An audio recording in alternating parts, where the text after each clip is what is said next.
میں نے آج جس موضوع کا انتخاب کیا ہے اس کا عنوان ہے اسلامی تعلیم کا عروج و زوال۔ آئیے ہم اور آپ آج یہ گفتگو کریں کہ اسلامی تاریخ میں اور اس کے اعتبار سے تعلیم کی کیا اہمیت ہے اور تعلیم کے لیے انسان کو کیا سوچنا چاہیے، کس حد تک آگے جانا چاہیے۔ آپ واقف ہیں کہ جب حضور اکرم صلی اللہ علیہ وسلم اس کائنات میں تشریف لائے اور اس کے بعد آپ سے نبوت کا جب آغاز ہوتا ہے تو 610 عیسوی میں جب قرآن کریم کا نزول ہوا تو قرآن کریم کے نزول کے وقت جو سب سے پہلی آیات نازل ہوئی اس کا آغاز بھی تعلیم سے ہوتا ہے۔ یعنی سب سے پہلی جو ابتدائی آیات مقدسہ ہے وہ یہ ہے کہ بسم اللہ الرحمن الرحیم، اقرأ بسم ربک الذی خلق، خلق الانسان من علق، اقرأ وربک الاکرم الذی علم بالقلم علم الانسان ما لم یعلم۔ یہ 5 آیات مقدسہ قرآن حکیم کی سلسلے میں جو سب سے پہلی آیات مقدسہ ہیں ان کا نزول ہوتا ہے، اور قرآن کریم کے نزول کے اعتبار سے جو سب سے پہلا لفظ ہے وہ اقرا ہے، یعنی کہ پڑھو۔ یعنی اس اعتبار سے اسلام کا آغاز ہی تعلیم سے ہوتا ہے اور اسلام کی ابتدا ہی تعلیم سے ہوتی ہے۔ حیرت کا مقام تو یہ ہے کہ جس مذہب اور جس دین کی ابتدا اور اس کی تعلیمات کا آغاز تعلیم سے ہو، شکشا سے ہو، ایجوکیشن سے ہو، اس کی اسپرٹ آج ہمیں یہ بتاتی ہے کہ ہم کہیں نہ کہیں ہم دیندار تو ہیں لیکن دین سے بہت دور چلے گئے ہیں، اس لیے کہ تعلیمی پسماندگی پوری سوسائٹی جو ہے وہ اس کا غلاف اوڑھ چکی ہے، اور بار بار کہنے کے باوجود اور بار بار اس پیغام کو عام کرنے کے باوجود بھی مسلمانوں میں تعلیم کا کوئی رجحان آج بھی پیدا اس انداز سے نہیں ہو سکتا کہ جس انداز سے ہونا چاہیے۔ یہ افسوس ہے کہ ہم جس دین کو مانتے ہیں اور جس پیغمبر پہ اپنا ایمان رکھتے ہیں اس پیغمبر کی تعلیم سب سے پہلی یہی ہے کہ پڑھو، یعنی اقرا۔ تاریخی اعتبار سے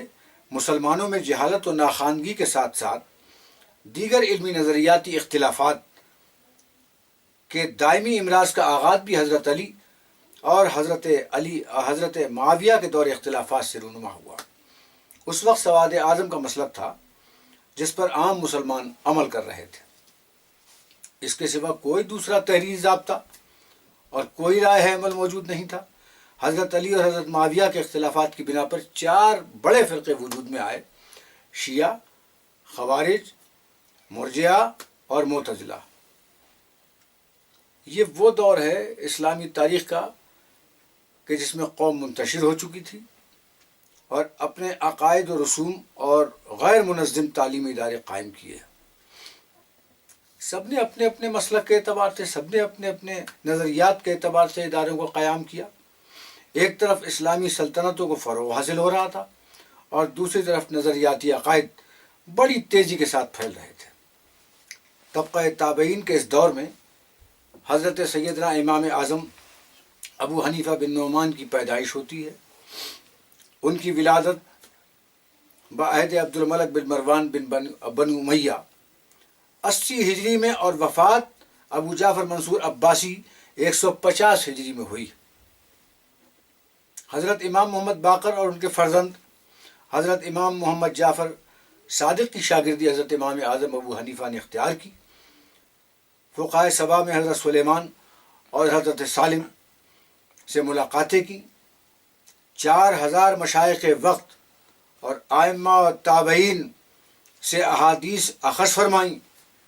اپنے وقت کے جید عالم دین حضرت حماد، جن کی وفات سن 120 ہجری میں ہوئی، ان کی شاگردی میں ان کی وفات تک 18 برس تک آپ ان کے ساتھ رہے۔ ابو حنیفہ نے مسلمانوں کی علمی ضرورت کو محسوس کیا اور 700 یا 800 شاگردوں کی فوج تیار کی تاکہ تیزی کے ساتھ دین کو تقویت اور فروغ حاصل ہو سکے اور تعلیم کا میدان جو ہے وہ مسلمانوں کے لیے ہموار ہو، تاکہ وہ زندگی گزارنے کے لیے دین اور دنیا میں ایک باوقار طریقے سے اپنا مقام بنائیں. اور جو اسلام کی صحیح روح ہے، جو ایجوکیشنل اسپرٹ ہے، جو قرآن کا حکم ہے، اس کے مطابق اپنے آپ کو تیار کریں تاکہ وہ دوسروں کو اور سوسائٹی کو فروغ پہنچائیں، ان کو اس سے استفادہ حاصل کرنے کا موقع ملے، اور پوری سوسائٹی، پوری عالم انسانیت میں ایک بہت ہی صحیح اور ایک پازیٹیو میسج جائے.